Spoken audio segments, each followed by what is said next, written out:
الحمد للہ رب العالمین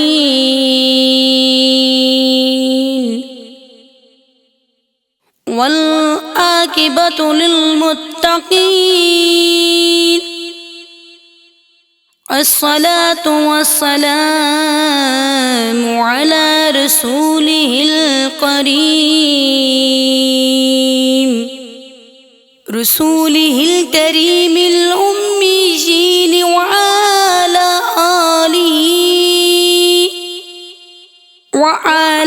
آلہ الطیبین الطاہرین وأصحاب الحادین المہدین اما بعد فاعوذ باللہ من الشیطان الرجیم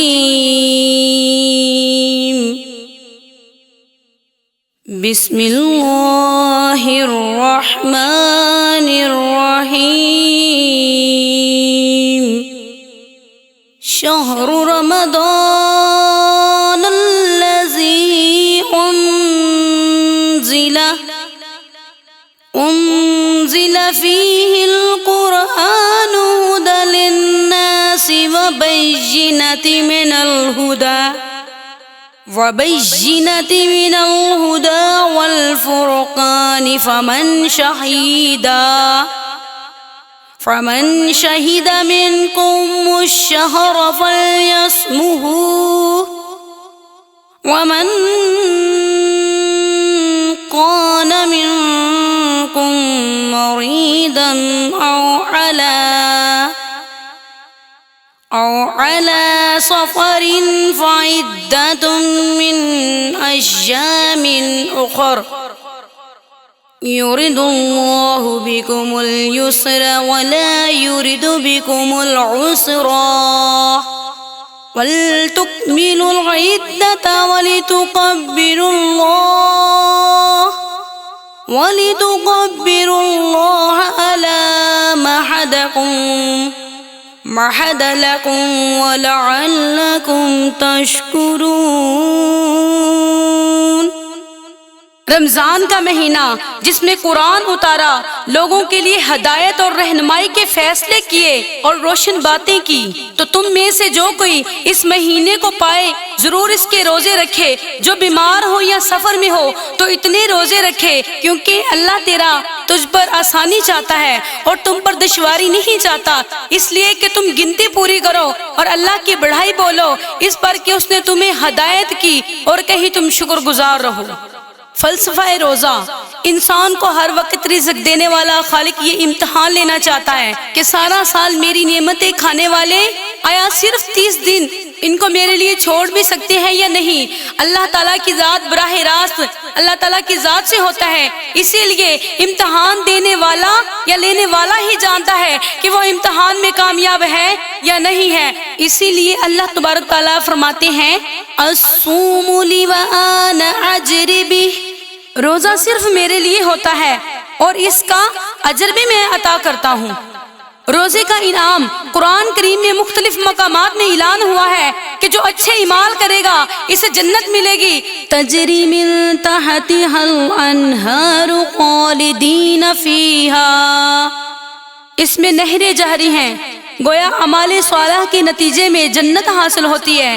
نماز، حج، زکوٰۃ، غرباء کی امداد، بیماروں کی عیادت، مساکین کی خبرگیری وغیرہ تمام اعمال صالحہ خیر جنت سے ملتی ہیں، مگر روزہ وہ عبادت ہے جس سے جنت نہیں بلکہ جنت والا مل جاتا ہے۔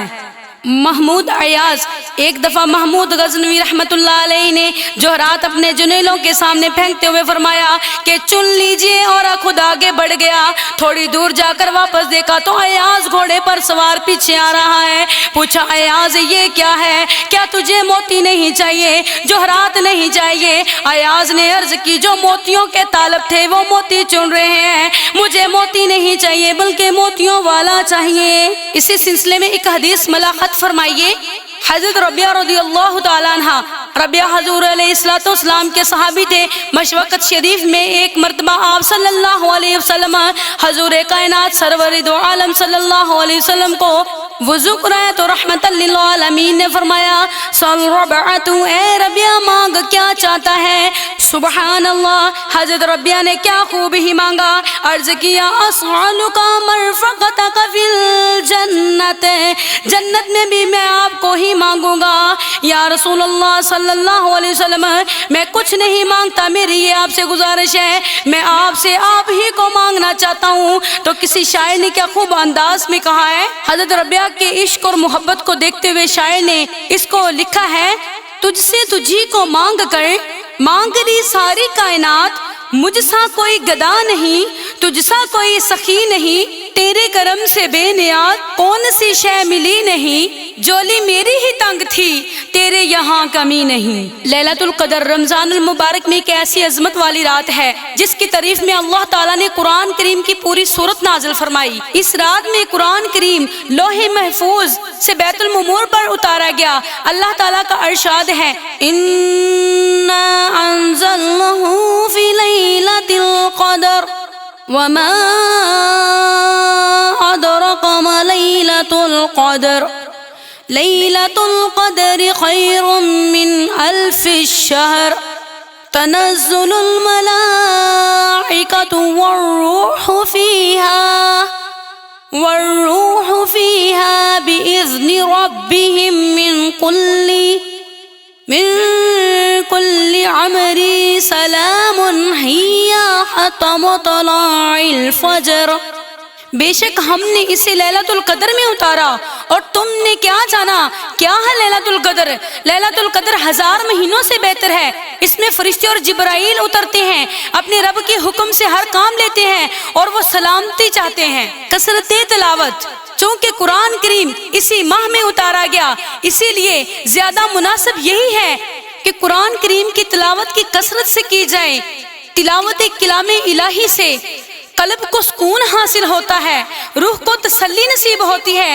قرآن کریم میں ارشاد ہے، اَلَا بِذِكْرِ اللَّهِ تَطْمَئِنُّ الْقُلُوبُ، یعنی کہ اللہ کا ذکر ہی ہمارے دلوں کا چین ہے، دلوں کا اطمینان ہے۔ تو میں یہی بات کہوں گی کہ اللہ تبارک تعالیٰ کی ذات نے فرمایا، دنیا کی دولت، ثروت، مکانات، بلڈنگیں غرضی کا، دنیا کی ہر چیز سے پریشانی اور بے اطمینانی بڑھتی ہی چلی جاتی ہے، صرف ایک اللہ تعالیٰ کا ذکر ہی ہے جس سے دل مطمئن ہوتے ہیں۔ اور پھر قرآن کریم ایک ایسی کتاب ہے جس کو جتنی مرتبہ پڑھیں گے لذت اور شوق بڑھتا ہی چلا جائے گا۔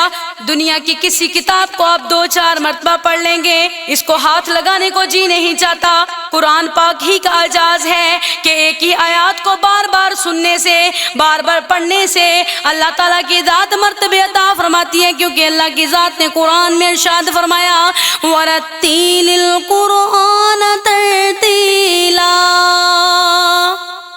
قرآن کی آیات کو جیسے ترتیل سے پڑھتے جائیں گے اللہ کی ذات آپ کے مرتبے بلند فرماتی جائے گی، کیونکہ قرآن میں ارشاد ہے، تو غور کر کے ویکھ لے آیا وچ قرآن دے، غور کر کے ویکھ لے تو آیا وچ قرآن دے، رب نو جو پسند ہے مہینہ اور رمضان ہے، غور کر کے ویکھ لے تو آیا وچ قرآن دے، غور کر کے ویکھ لے تو آیا وچ قرآن دے، رب نو جو پسند ہے وہ حافظ قرآن ہے، غور کر کے ویکھ لے۔